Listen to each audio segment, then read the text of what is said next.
Hi, I'm Stephanie, and welcome to another episode of Sewing with Stephanie. Today, I'm really excited to start a brand new series with you all about upcycling the clothing that you have already sitting in your wardrobe.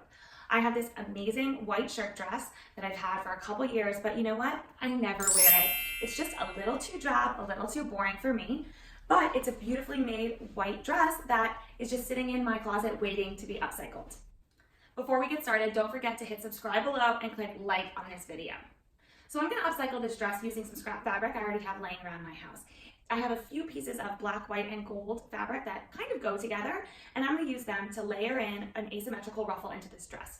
You can use this technique to upgrade or upcycle anything in your wardrobe, from a t-shirt to skirts to other dresses that you have. And this is just a fun way to add just a bit of flair to something that's maybe a little boring and not you. In order to get started on this project, I've laid out my dress nice and flat, making sure that it's flat edge to edge on the side seams. Using an erasable fabric marker, I'm going to mark a line going diagonally underneath this pocket across to the waistline seam. I'm also going to fold in this arm just so I have an idea of where that line is going to continue on the side seam.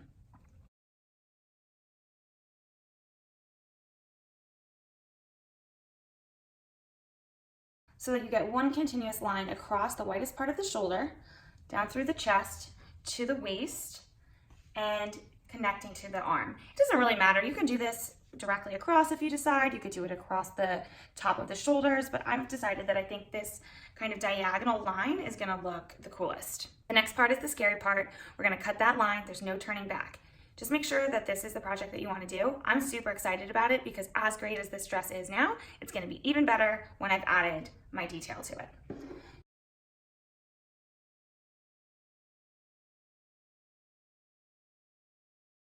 Okay, so we have 3 pieces here, and remember that when you cut this, you're going to lose an inch of length throughout the whole thing because we're going to use a 1/2 inch seam on either side to insert our flounce, which means the whole bodice is going to go up an inch. But there's no turning back now, so let's get started on making our flounce. So the first step at measuring the flounce is understanding what the inside curve needs to be. So I'm gonna measure the seam, which is 22, so that whole thing is gonna be 44. And then this section is 6 1/4, so that is going to be 12 1/2. So I've written down those measurements so that we can keep them in mind when cutting our flounce. And for now, I'm going to take this piece and set it aside. I have a few pieces of scrap material here, and they're all different sizes. First, I'm going to understand which one I want on the top. And I could layer this kind of goldish one on the top. I think that's going to be too gold. So I think I'm actually going to layer this black and white floral over the gold. So the black and white floral is going to be my top flounce, and the gold is going to be my bottom flounce, which means the gold will be just a little whiter. Maybe like an inch. That kind of looks nice. An inch wider than the black and white floral. So I know the long cut is 44 inches, and this is 2 layers. And I have a small piece of fabric here, so I'm actually going to try to create 2 pieces that are 22 inches on the inside curve. The reason I'm measuring the flounce to be exactly 22 inches on the inside curve is because I don't want this to be a gathered ruffle. I want this to be an exact curve on the inside, and then the outside will ruffle. In order to do that, the cut actually needs to be circular. So I'm gonna cut 2 pieces at 22 inches. In fact, why don't I flip this over so that I can mark this? Okay, I've doubled up my fabric and I have a 22-inch circle here. I'm gonna use the widest part of the fabric just so that I can get kind of a wide flounce. And I'm gonna mark off just a few parts of this circle so I know where I'm cutting. I'm quickly going to connect those dots so that you guys can see it.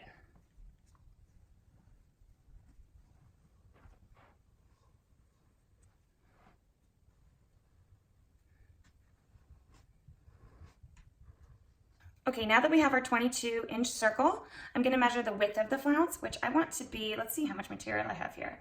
It looks like the max it can be is probably about 3.5 inches so that I have enough room for seam allowance on the edge. And I could probably make that a tiny seam allowance. So let's see if I can go pretty much all the way to 4 here.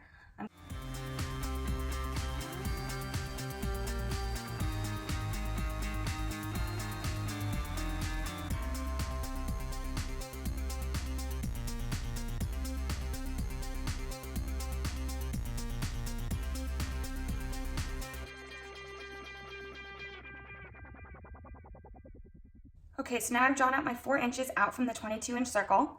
I'm a little short on the 4 inches here, and that's okay. What I'm gonna do is actually cut open that part, and this slightly smaller section will actually be at the side seams of the dress. So it'll be really hard to tell that it's about 3 3/4 instead of 4 inches. The other thing to keep in mind is that we will need to cut a seam allowance on the inside of our 22 inches. So I'm just gonna go ahead and add about another 1/2 inch, just eyeballing this. Now let's create our smaller circle. Okay, I'm gonna do the same thing for this piece. It's obviously a much smaller piece of scrap fabric, so it could get really tight, but this time I marked 6.25 circle, so quite a bit tinier.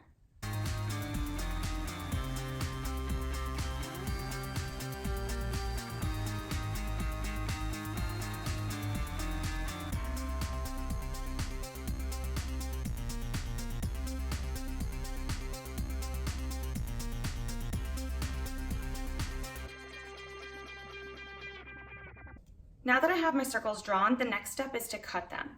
If you're following along, you might notice there's one thing I didn't keep in mind, and that is the fact that once I cut into this circle and use that seam allowance, I'm gonna lose a bit of the circle.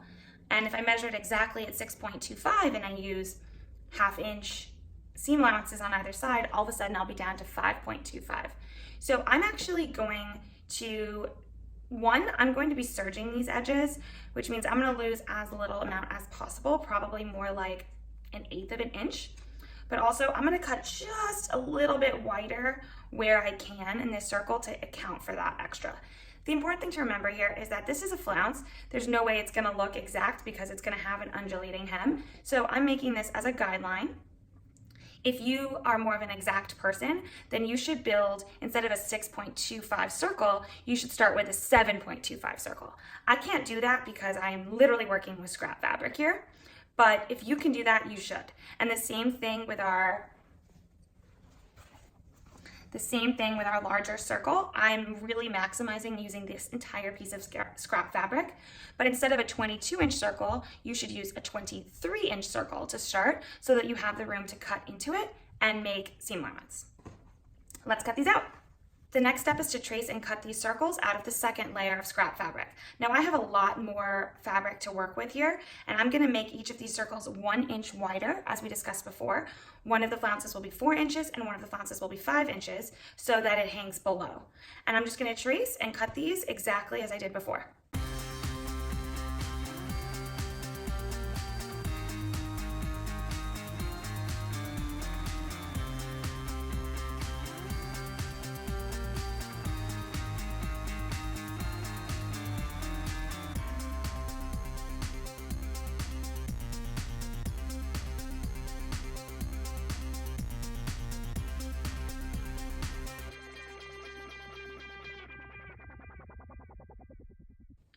You should now have 8 different circles.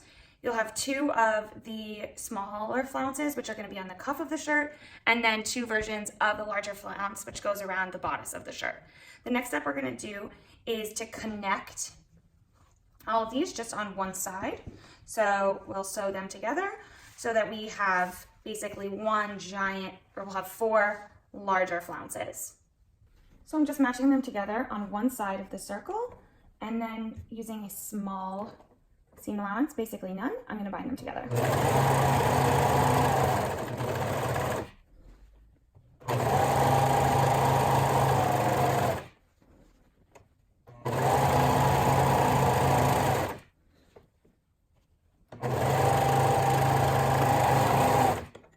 Now you have 4 extra large flounces, and you can see that when we pull them straight on the seam, they're gonna naturally just have that nice casual ruffle. So the next step for me is to sew the 2 larger curves together on the inside curve. So I wanna protect and save these edges from fraying and stretching out. So I'm gonna bind them together and sew at the same time, and then I will hem them individually. I'm gonna use a 1/2 inch, or about actually 1/4 of an inch seam allowance here that's gonna cut off because I built that into my pattern.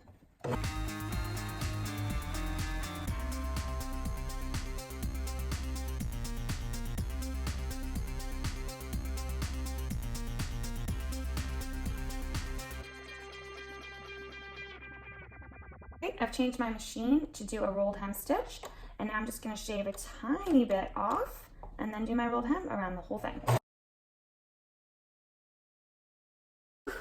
That was exhausting, as that was a lot of yardage to cover and finish, but you can see how nice the result is and how beautiful it's going to look when inserted into the seam. The last thing to do on the serger for now is to actually connect these two. So now that the edges are finished, we're going to put the circles back together by just finishing up by connecting those two sides. Okay, now just insert that flounce into the two pieces, both on the cuff and the body. Pin lots of pins and then just start sewing.